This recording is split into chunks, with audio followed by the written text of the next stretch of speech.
Здравейте, приятели! Днес се завръщаме и с финалната порция видеа от Железен пламък, където вече достигаме финала на книгата. Какво обсъдихме последно в предишното ни видео? Вайлет се опитваше да вдигне преградите, Катриона и лазеше до последния нерв и я провокираше по всякакъв начин. Вайлет и Зейдън за пореден път се изпокараха за това, че той не й казва неща, тя не го пита въпроси и тя реши да тества тази теория и най-накрая го пита какъв е вторият му печат и го остави безмълвен и в ступор и в този момент се появи Бренън, който каза, че идва орда уивърни и биват нападнати. И днес продължаваме с 56-та глава, в която Вайлет и Зейдън се отправят към върха на хълма, където ги чакат драконите и е ясно, че не си говорят, тъй като Зейдън за пореден път е скрил нещо толкова голямо от нея. И това, което са разбрали от дневника, докато Вайлет го е превеждала, е, че когато един дракон веднъж захрани един преграден камък, огънят му не може да се използва за друг. И че са били създадени два преградни камъка. Стигат до върха, където чакат 6 дракона, включително Терн, Сегел и Фиерш. И драконите вдишват, като един издишат огън на 6 отделни струи. И само след секунда Вайлет усеща, че през тялото й преминава вълна, което е пулсиране на магия и изглежда, че успяха да вдигнат преградите и сега е време да отидат и да посрещнат ордата уивърни. Стигат до скалите на Дрейлор и на 6-7 метра от тях Вайлет усеща как изчезва защитата на преградите и започват да чакат. Пристигат и Сегел и Зейдън и за момента са само двамата, тъй като Сегел и Терн са най-бързите дракони. И Зейдън отбелязва, че на цели километри няма кой да ги чуе и е безопасно да говорят. И Вайлет го пита, това ли е била причината да не й отговори на въпроса в стаята, факта, че не е имал доверие на собствената си звукова преграда, която е сложил. И Вайлет започва да се дразни, че Зейдън не иска да й отговори, а Зейдън я пита замислено. Колко време според нея отнема да разлюбиш някого? Ден, месец? Пита я, защото си мисли, че в момента, в който Вайлет разбере истината, ще й трябва не повече от секунда. Вайлет решава сама да се опита да познае, а Зейдън я моли да спре, преди да стигнат до там, откъдето не могат да се върнат назад. Пита го дали не е повелител на разстоянията, но той й казва, че от векове не е имало повелител на разстоянията и ако беше, щеше постоянно да е с нея. И тогава Вайлет започва да се чуди какъв е той в същността си, от какво има нужда. Има нужда винаги да е в контрол и светкавично да преценява характера на човек, да усеща дълбоко в себе си на кого да вярва и на кого не. Вайлет го пита кой още знае, а Зейдън ни казва, че никой друг не знае, защото ако знаеха, щеше да е мъртъв. И има само един печат, за който убиват, и това е Интинзик. И Зейдън потвърждава. Така е знал, че може да има доверие миналата година под дървото и затова не уби Дейн в залата за разпити, когато спаси Вайлет от Вариш, защото е разбрал, че в този момент Дейн е получил истинско прозрение. И Вайлет осъзнава, че Зейдън е много по-опасен, отколкото си е представила. Това, което обяснява Зейдън, е, че той е вид интинзик, не може да чете мисли, а може да чете намерението на човека точно преди мисълта му да се формира. И от реакцията на Терн, който надава гърлено ръмжене към Сегел, Вайлет разбира, че поне този път Терн не е знаел. Но Вайлет го уверява, че любовта й не е изменчива и по-добре да оцелее, защото е готово да му зададе всички шибани въпроси. В следващия момент Терн изкръщява, че да се качва и че уивърните идват и с стотици и ги очакват 17 венина и стотици уивърни и те знаят, че ще са мъртви, ако преградите този път не работят. Вайлет разпознава мъдрецът от Ресон, който изпраща уивърни един по един да тестват преградите. И в момента, в който Уивърна пресича невидимата бариера, крилата и главата му клюват, след тях и тялото му и пада, и Терн потвърждава, че сърцето му е спряло да бие и преградите действат. Яростен мъдрецът изпраща още уивърни, които срещат същата участ. И сега Вайлет и компания ще останат достатъчно дълго да се уверят, че всичко е наред. Чакат още 3 часа преди да си тръгнат. Отиват на срещата с съвета, където никой не изглежда особено щастлив от факта, че има действащи прегради. Казват им, че Мелгрен е поискал среща на следващия ден с човека, който представлява тяхното движение. Не повече от двама белязани, вече знаем защо, и Мира и Вайлет. Но има и нещо друго. Серина, една от грифоновите летци, изважда кама, използва по-дребна магия да издигне във въздуха и разбираме, че все още може да прелива. А Вайлет беше казал, че в момента, в който вдигнат преградите, способностите на летците ще изчезнат и очевидно отново нещо не е наред с преградите. Мястото на срещата е Адбайн. Вайлет е прекарала предишната нощ в библиотеката, за да се опита да разбере защо преградите не работят напълно. Докато чакат на срещата, Вайлет забелязва, че Сигел стои между Тейн и Фан, а не до Терн. Очевидно, нашите любими дракончета се карат и всички го знаят това нещо. Зейдън се приближава до Вайлет и отбелязва, че предишната вечер не е дошла в леглото му и тя се измива ръцете с това, че е трябвало да работи до късно с Дейн върху дневника. Зейдън я моли тя да го допусне дори за секунда до нея и да свали преградите си, за да я усети. В следващия момент Мира се запътва към тях, а Вайлет пита Зейдън дали някога е използвал печата си, за да повлияе на чувствата й по някакъв начин, но той отговаря никога. Вайлет му казва, че няма да го издаде, но му обещава по-късно да се карат за това. Мира застава до тях и виждат как Мелгрен и контингента му върват към тях. Генерал Сорингел също е с него. След тях идват и драконите им, Аймсър и Кода, който е вперил поглед в Терн и още 5 дракона след тях. Разговорът не започва добре. Мелгрен обвинява Зейдън, че е нанесъл непоправими щети, когато е пуснал уивърните в базите, а Зейдън не му остава длъжен и го пита каква е причината да искат среща. Мелгрен отговаря, че венините ще нападнат Самара, както знаем, той вижда изходите от битките и ще смажат нашите хора с числеността си. Ще се случи в деня на слънцестоенето и венините ще победят. Ако Самара падне, уивърните ще имат неограничен достъп до тези части от Навар, които удълженията на преградите защитават от 600 години.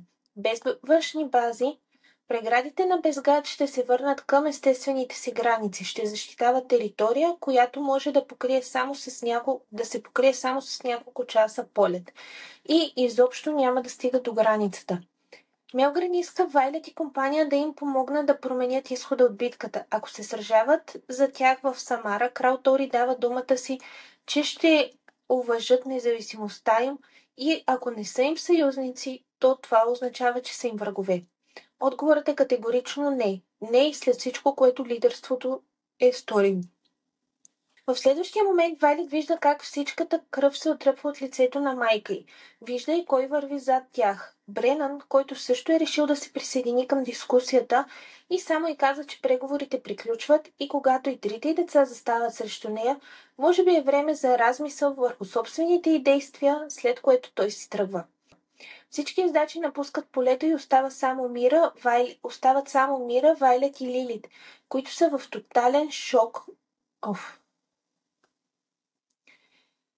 Всички издачи напускат полето и остават само Мира, Вайлет и Лилит, която е в тотален шок, че Бренън е жив. Остава насаме с тях и им казва, че винаги целта й е била децата й да са добре. И каквито и прегради да са издигнали според инструкциите в дневника на Лорик, няма да издържат. Казва им да разрежат телата на уивърните, които ги нападнаха предишния ден.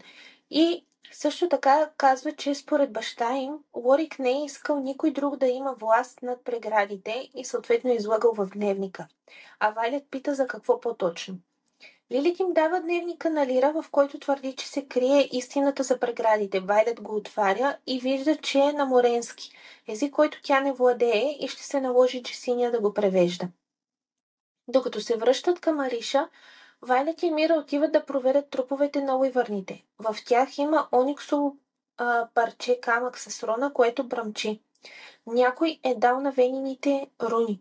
В следващия момент окото на уивърна се отваря, но Вайлет е достатъчно бърза, че да го убие. Добре е, че венините не изчакаха да видят всичко това.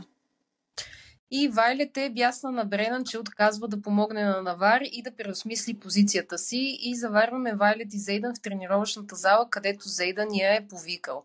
Вайлет го пита за какво ще се карат, за решението на съвета да изоставят Навар, да се спасяват сами, или за поредната тайна, която е пазил от нея. И най-накрая имат пълноценен и искрен разговор. Научаваме и малко за майка му. В брачния договор с баща му е било уточнено, че наследникът, роден от брака им, трябва да доживее до 10 години, а после тя ще е свободна да си тръгне, което тя е и направила. И Вайлет го моли да обещае, че никога няма да ползва втория си печат върху нея. И когато той я уверява, тя му казва, че са добре. Вече е 19 декември и остават 2 дни до слънцестоенето, а съветът все още отказва да промени решението си. В час по разбор на бойни действия разбираме, че венините са напуснали Павис и са се насочили на север към границите. И по техни изчисления има над 500 уивърна. Обсъждат какво ще стане, ако Самара падне, и дали люпилищата на Базгаят ще бъдат компрометирани, но Вайлет обяснява, че преградите ще се свият до естествените си дължини и Базгаят все още ще е защитен. Но Вайлет вижда картата и умът й започва да работи трескаво и пита от кога венините седят на границата. Бренан отговаря, че са там от 3 дни и не са помръднали, и в този момент Вайлет хуква да тича, за да намери Зейдън, и казва, че не е Самара. Намира Зейдън в залата на съвета и му споделя хипотезата си за пореден път брилянтна жена. Обяснява на Зейдън защо седят и чакат на границата от 3 дни и защо няма да е Самара. Уивърните няма да съборят преградите на Самара, защото не могат да прелетят покрай тях. Самара е само за отвличане на вниманието. Те всъщност чакат всички прегради да паднат. Сойер отбелязва, че битката не може да е на друго място и че Мелгрън е щял да види. Но Слоун отбелязва това, което Вайлет вече се е досетила. Мелгрън няма да види нищо, ако и белязаните са там. И истинската битка ще е в Базгаят, в долината, където са люпилищата, и е време да се върнат в Базгаят.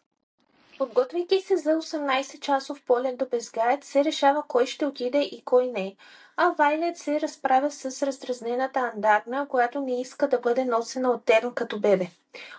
Тя отбелязва нещо много интересно, а именно, може би аз ще съм най-старата от моя собствен клан.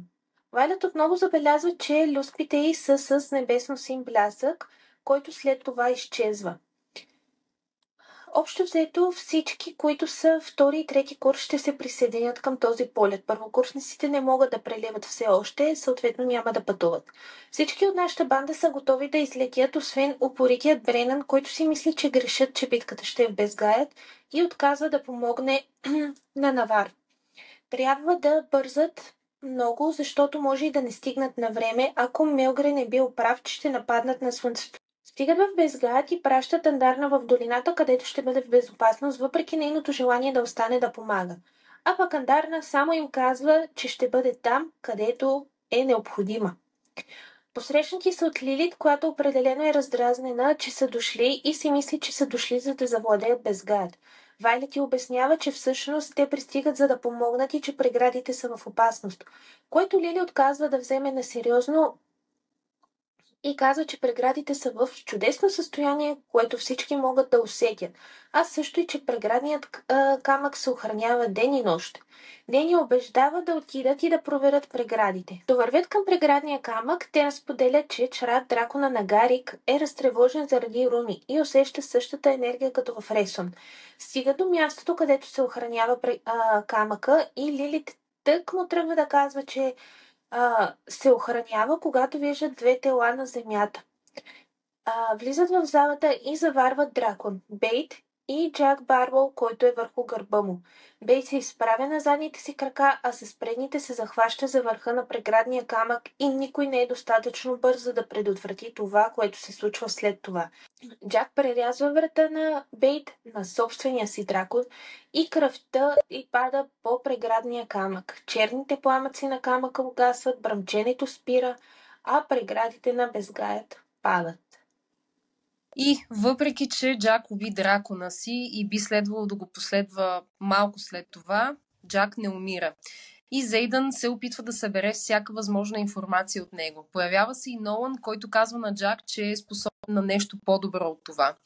И Зейдан разбира в този момент. Нолан се опитва да го изцели през цялото това време, но не от инцидентът, който претърпя, а от факта, че Джак е венин и някак си успял да го направи между преградите. И Вайлет се сеща как очите му бяха кървясали по време на битката им миналата година. Джак им казва, че преградите не блокират цялата сила на венините, както драконите искат да си мислят, и че могат да се хранят от земята и да преливат достатъчно, че да оцелеят. Искат да вземат всичката информация от него и Нолан им дава серумът, който ще го даде под контрол. Дейн хваща главата на Джак, за да вземе всичката възможна информация, но Джак го сграбчва за ръцете и започва да го пресушава, когато в следващия момент Зейдан удря Джак в слепоочието и го поваля в безсъзнание. Дейн им казва, че имат по-малко от 10 часа и след това ще са мъртви. Час по-късно всички са в залата по разбор на бойни действия и се приготвят за битка.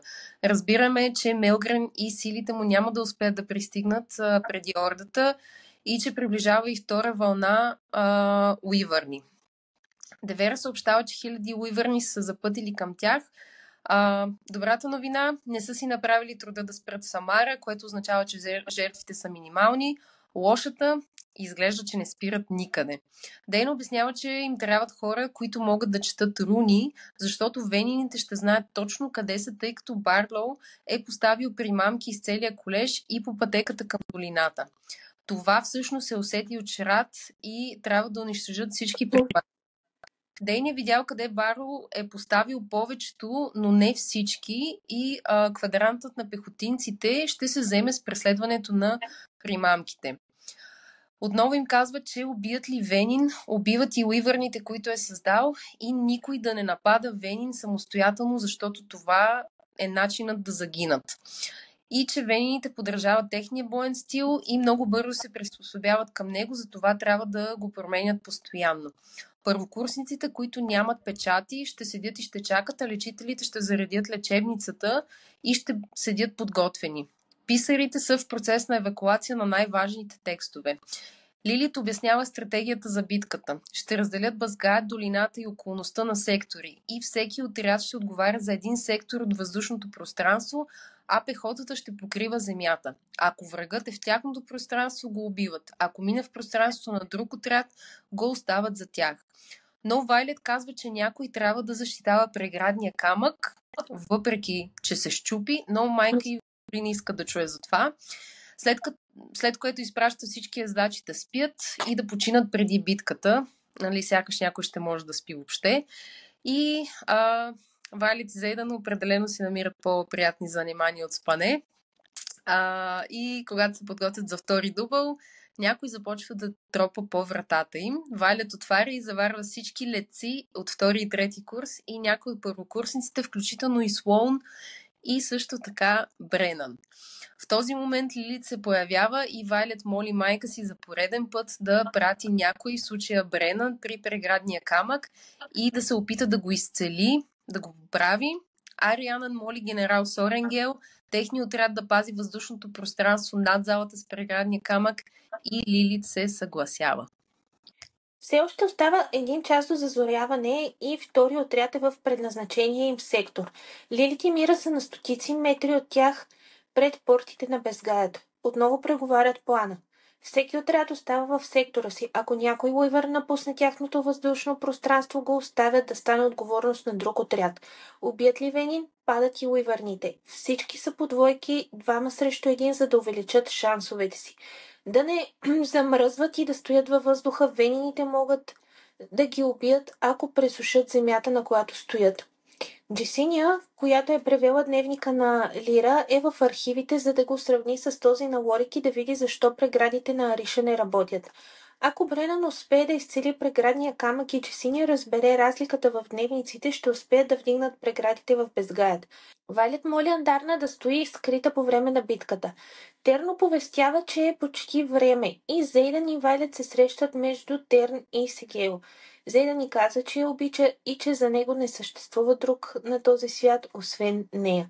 В следващия момент започва да вали дъжд. Лилит Сорингел. Това е нейният начин да зареди любимото си оръжие – Вайлет. Излитат с драконите и виждат какво ги очаква. Уивърни навсякъде, летят на различна височина. Трябва да ги удържат само докато Бренан изцели преградния камък. Уивърните ще ги връхлетят след секунди, когато Вайлет успява да изпепели няколко уивърна, но останалите веднага сменят тактиката. Битката започва. Вайлет оцелва още един уивърн и ездача му, а със смъртта на Венина още няколко започват. Оцелва още един уивърн и ездача му, а със смъртта на Венина още уивърни започват да падат от небето. Отрядът се справя много добре в техния сектор и успява да овладеят всеки уивърн, който премине с екипна работа и експедитивност. Но в следващия момент Венин се приземява на гърба на Терн и закрачва към Вайлет. Рянан прескача от фиерша на Терн, за да помогне на Вайлет.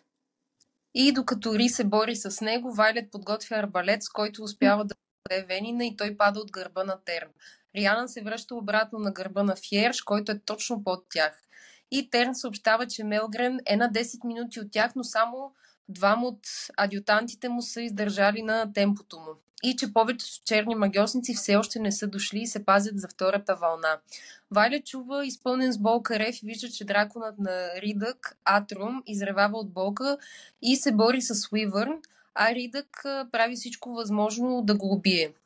Сойер и Слик стигат първи и Слик се опитва да откъсне Уивърна от Атрум и го удря с опашката си, но два Уивърна нахвърлят върху Слик и Сойер. Единият Уивърн се кани да захапе Слик и Сойер го рита, за да защити дракона си, и в следващия момент Уивърна отхапва крака му под коляното. Вайлет с ужас вижда как се разиграва всичко и е категорична, че няма да позволи на още един нейн приятел да загине, и се отвързва от седлото и скача от Терн върху гърба на Атрум, дава арбалета си на шокирания Ридък и оттам скача на Слик, за да спаси Сойер от Уивърна. Вайлет изкръщява на Слик да й позволи да му помогне, като за пореден път нарушава кардиналното правило на всички ездачи и проговаря на чужд дракон. Вайлет хваща Сойер и двамата скачат от гърба на Слик с надеждата Терн да я хване и за шок на Зейдън, който умислено я пита какво прави. И разбира се, Терн ги хваща, но е меко казано бесен. Казва на Вайлет, че Брена не успял да изцели камъка до толкова, че да го събере в едно парче, но не е много обнадежден. И Терн се приземява на земята в задната част на училището и Вайлет веднага вика за помощ да помогнат на Сойер. Терн отмята глава нагоре и усеща, че Сегел е в опасност и Вайлет му казва да отиде, защото това значи, че и Зейдън е в опасност. Отвеждат Сойер в лечебницата и в този момент се появява Кат, която казва на Вайлет, че изглежда ужасно, но че е впечатлена от това, което Вайлет току-що направи, за да спаси Сойер. Дава една от камите си и тръгва да се отдалечава, но Вайлет вижда нещо до скалата. Жена Венин, която седи на няколко метра от тях и ги наблюдава с интерес. Венинът ти казва, че няма смисъл да бяга и че двете знаят, че може да пресуши земята, под която седи, и тогава всичко ще е било на празно. В този момент Кат се връща и изкръщява към Вайлет, която й казва да бяга. Черната магиосница забелязва Кат и пада на колене, готова да докосне земята, но Вайлет ти казва да спре. Венинът започва да говори и им казва, че има заповеди да не убива Вайлет, но започва да излиза извън контрол с всичкото си бръщолевене и Вайлет осъзнава, че Кати въздейства и засилва очността и я кара да се забрави под силата на собствените се чувства. Появява се още един Венин, който връща жената Венин в реалността, но Вайлет реагира светкавично бързо и убива жената. Мъжът Венин замахва с ръка и вдига Вайлет във въздуха, където я задържа неподвижна. Точно както в съня й. Тер ни казва да остане спокойна, а Зейда ни казва, че идва, но Вайлет знае, че няма да дойдат на време. Магиосникът казва, че той, който и да е почти дошъл, и Вайлет вижда, че скалата зад него се раздвижва и си мисли, че вижда камък с присвити в цепки златисти очи. Но това не е камък, а Андарна, която скача пред него и издишва огън отгоре му. Изпича го и му откъсва главата. Вайлет и каца в ступор. Вайлет отбелязва, че Андарна е приличала на част от скалата, но тя й казва, че и преди и е споделяла, че може да се крие. Но това изобщо не е криене. Терн се появява и каза, че Мелгрен им е заповядал да отидат в долината. Вайлет казва на Андарна да отиде при Бренан и преградния камък, докато те говорят с Мелгрен. Как моли Вайлет да каже на майка и да спре дъжда, за да могат и те да се бият, защото те имат повече опити в битката с венините от всички тук. Докато вървят към долината, ни настига и кичещата Джесиния. Зейден тръгва и оставя Вайлет да говори с Джесиния. Тя е разбрала каква е разликата между дневниците, но мисли, че този на Лира е грешен, защото гласи: дъхът на живота на седмината се сля и подпали камъка в огнен пламък. Но това според нея е невъзможно, защото няма 7 вида дракони. Или пък, може би има. Мозъкът на Вайлет започва да работи, но тя запазва самообладание и праща Джесиния в лечебницата при Сойер. Умът й започва да препуска по единствената пътека, която има смисъл, макар и тя да е абсурдна. Но веднага се прекъсва тази мисъл преди някой да пробие преградите и да я хване какво мисли. Отива при Зейдан, който се кара с Мелгрен и го обвинява, че заради него не може да планира нищо. Докато се карат коя е най-правилната стратегия за посрещането на втората вълна, Вайлет отбелязва, че Бренан е изцелил камъка и че тя знае как да вдигнат преградите. Майка я срязва, че в Ариша не е успяла и отказва да прати Вайлет там. Терно повестява, че командирът на Венините е пристигнал и майка й казва, че вече е късно за всякакви прегради. Вайлет моли Лилет Сорингел да й даде шанс да вдигне преградите, защото това ще означава, че всички уивърни ще умрат, а всички венини ще са почти безсилни. Няма друго оръжие способно да постигне това. Майка изклонява, а Зейдан обещава, че ще спечели времето, което е нужно на Вайлет. Мелгрен казва, че всеки момент ще нападнат, а пък Зейдан му отговаря, че няма да остане това, защото те все още чакат него. Стигат пред кода на и Вайлет объркано пита Зейдън как така чакат него и Зейдън поглежда към Венина, който е най-отпред и казва, че това е един от техните учители и че беше в Ресон и на скалите на Дрейлор. Зейдън казва, че Венинът си е мислил, че ще са в Самаря и че ще постъпят доблезно и ще отговорят на призива на Мелгрен. Вайлет отново го пита, откъде знае, и той отговаря: направи услуга и на двама ни и не питай. След това критично изказване на Зейдън, Вайлет го пита, ако трябваше да избира между правилно изградени прегради в Базгаят или в Ариша, какво ще избере? Защото имат ресурси за издигането само на едни прегради. Тук или там. Дава му избор, защото вече толкова много е пожертвал за всички. Зейдън ни отговаря където е тя и че тя е неговият дом. Вайлет кимва, измъква ръката си от неговата и се обръща към най-големия дракон на континента и му казва, че трябва да говори с него. За шок на Зейден, който я пита, знаеш ли какво правиш? Но тя бърза да говори с Кода, защото Терн вече идва към тях и разплита защитите. Обвинява го, че той знае и не е казал мездача си, защото драконите защитават своите.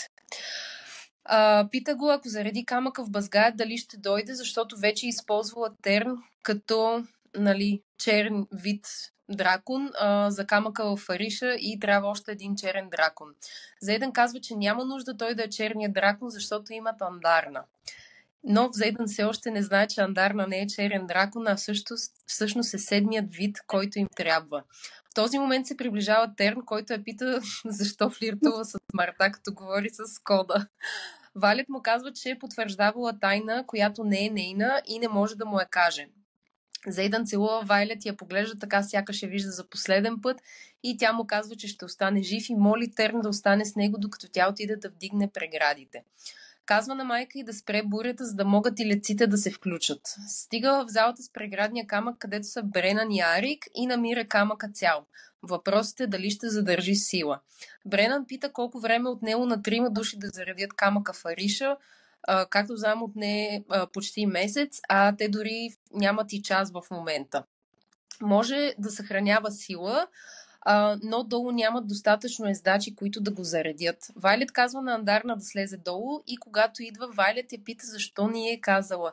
и че е трябвало да се вслуша в Андарна, когато тя й каза, че тя е глава на своя собствен вид и за това никой не е оспорил това, че се е обвързала с Вайлет.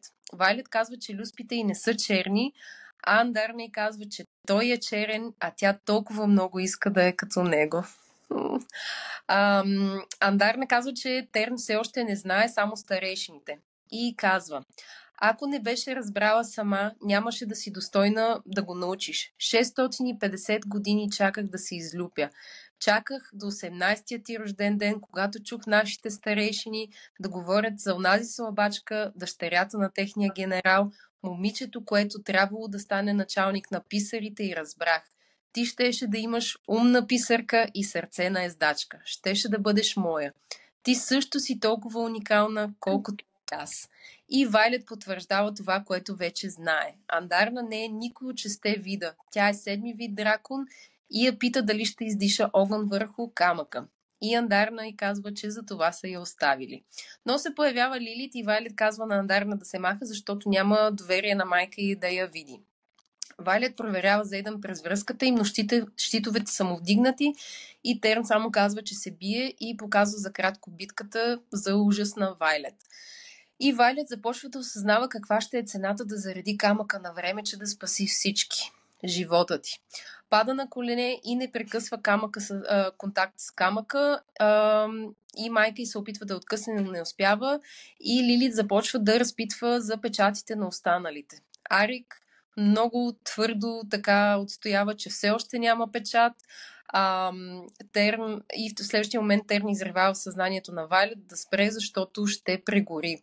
Вайлет му казва, че съжалява и че не е трябвало да губи двама ездачи по този начин. Тя се опитва да остане с отворени очи и се взира в камъка под пръстите си и разбира защо някой би прибягнал до това да открадне магия. Цялата тази мощ на света е под пръстите й и ако прелее, ако вземе от земята вместо от Терн, ще има силата да спаси всички. Терни казва да спре и че трябва да се спаси и че е избрал не като следващата, а последната му ездачка. И ако умре тя, той ще я последва. Андарна също й казва да спре. В този момент викът на слон отеква в стените и Вайлет вдига глава, за да види как бутушът на майка й се вдига към работа и тя изритва от камъка. И Бренън незабавно изцелява. Майка им казва, че това е единственият начин и че не могат да заредят нещо толкова голямо. Не и без стотици ездачи, които те нямат в момента. Лилит провокира слон с това, че тя е накарала да гледа как екзекутират майка и че е можело да предотврати смъртта на Лия миналата година, ако беше наблюдавала малко по-внимателно. Вайлет крещи Арик да я пусне, но той отказва. Слон е отклонителка. Вайлет отчаяно се опитва да се свърже с Зейдън с надеждата той да спре слон от това, което ще направи всеки момент. Но когато сваля преградите си, усеща агонизираща, изгаряща болка, безнадежност и безпомощност и прошепва, че Зейдън умира. Лилит казва на слон, че ще трябва само да стои, печатът и ще послужи за проводник на сила и ще помогне на силата на Лилит да се влее в камъка. Вайлет моли и слон и Лилит да спрат, но майка й казва, че в момента, в който нейната сила и тази на Аймзър живее в камъка, да го запалят и да вдигнат преградите. В следващия момент Лилит е мъртва и пада в ръцете на Бренън, а от камъка отново се чува бръмчене. Появява се и Мира, която също е в шок, когато вижда майка си, а Андарна казва на Вайлет, че Зейдън има нужда от нея и че Терн и Сегер чакат с него.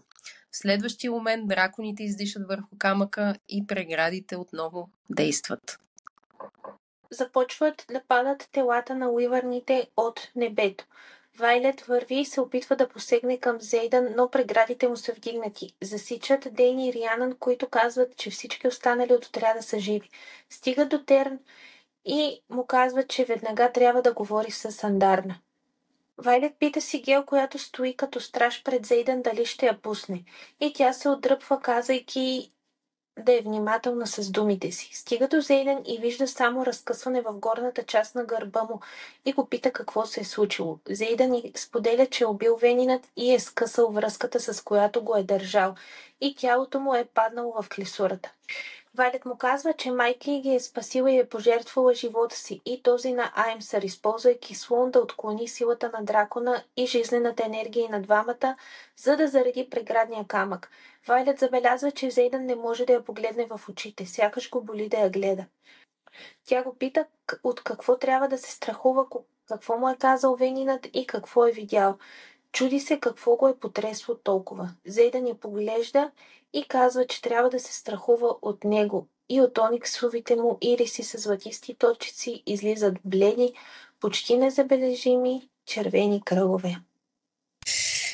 И Зейдан е Венин. И последната глава, с която ще приключим, е от негова гледна точка. Отново той сънува кошмар. Сегела ужасена, докато той виси обездвижен във въздуха метър над бойното поле. Да звучи познато. Усеща, че прегарянето му наближава, а мъдрецът обикаля него и му казва: ти удръж, аз блокирам. Точно също като в кошмарите му. Но пота, която капа от него, му напомня, че е в реалността в Базгаят. Мъдрецът му дава последен шанс да направи правилния избор и го пуска на земята, където Зейдан пада на 4 крака. И му казва: някога ти казах, че ти ще станеш един от нас заради любов. И наистина ще станеш. Зейдан му казва, че не знае нищо, но мъдрецът казва, защото знае повече, отколкото Зейдан мисли, и че не е мъдрец, а всъщност е генерал. Когато казва, че единственият начин да спаси Вайлет е да стане един от тях, и когато Зейдан отказва, генералът сменя тактиката. Казва, че когато Зейдан се провали, той ще прекрачи мъртвото му тяло и ще я намери, а после ще я убие. И в следващия момент Зейдан стоварва едната си ръка върху земята, а другата свива в юмрук. Усеща стабилен поток от сила, а Сегейл му казва, че не може и че тя избрала него. Но Зейдан казва, че и Вайлет е избрала също него и посяга към силата. Събужда се, Вайлет спи до него, но това всъщност не беше поредния кошмар, а просто спомен от изминалата битка. Зейдан става от леглото, облича се и излиза от стаята. Не си прави труда да посегне към Сегел, защото тя е зловещо безмълвна след битката. И отива на единственото място, където би могъл да получи отговори – при Джак Барлоу. Но Джак му казва, че лекарство няма и има само сила и го приветства в новото му семейство. И с това приключваме втората книга, която така завършва доста неочаквано. Зейдан е Венин. И съвсем скоро ще разберем как се развиват нещата и какво става, тъй като вече имаме и третата книга, Onyx Storm, и за която също ще споделим нашите реакции и теории. Останете с нас и до следващия път. До скоро! Чао!